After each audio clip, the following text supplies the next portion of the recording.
പ്രകൃതി സൗന്ദര്യം ആസ്വദിച്ച് പെരിയാറിന്റെ ഓളങ്ങളിലൂടെ ഒരു ബോട്ട് സവാരി.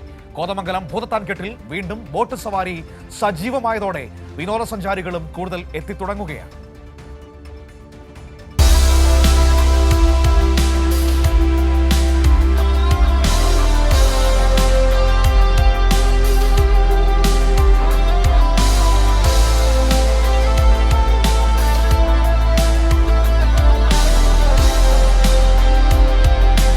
ഒരിടവേളയ്ക്ക് ശേഷമാണ് പ്രകൃതി സൗന്ദര്യത്തിന്റെ ഈറ്റില്ലമായ ഭൂതത്താൻകെട്ടിൽ ബോട്ട് സവാരി ആരംഭിക്കുന്നത്. പെരിയാറിന്റെ ഓളങ്ങളിലൂടെ നീങ്ങുന്ന ബോട്ട് സവാരി സഞ്ചാരികൾക്കും ഏറെ പ്രിയം.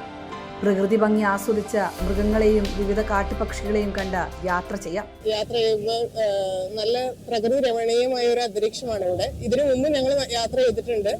ഇവിടെ വന്യമൃഗങ്ങൾ, മ്ലാവ്, നേരത്തെ ആനേനെയൊക്കെ ഞങ്ങൾ കണ്ടിട്ടുണ്ട്.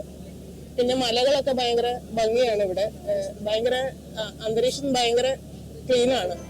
വലുതും ചെറുതുമായ 7 ബോട്ടുകളാണ് പെരിയാറിന്റെ തീരത്ത് സജ്ജമാക്കിയിട്ടുള്ളത്. ബോട്ട് സവാരിക്ക് ആവശ്യമായ സുരക്ഷാ സംവിധാനങ്ങളും ഒരുക്കിയിട്ടുണ്ട്. രാവിലെ 9 മണി മുതൽ വൈകുന്നേരം 6 മണി വരെ ബോട്ടിംഗ് സമയം ക്രമീകരിച്ചിരിക്കുന്നത്.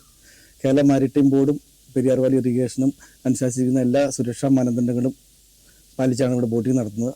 ഭൂതത്താൻകെട്ടിൽ നിന്നും തട്ടേക്കാട്, ഇഞ്ചത്തൊട്ടി, ഞായപ്പള്ളി, കുട്ടമ്പുഴ, നേരിമംഗലം വരെയാണ് ബോട്ട് യാത്ര. ഭൂതത്താൻകെട്ടിൽ ബോട്ട് സവാരി വീണ്ടും സജീവമാകുന്നതോടെ ടൂറിസം മേഖലയ്ക്ക് കൂടുതൽ ഉണർവാകുമെന്നാണ് പ്രതീക്ഷ. കൈരളി ന്യൂസ്, കൊച്ചി.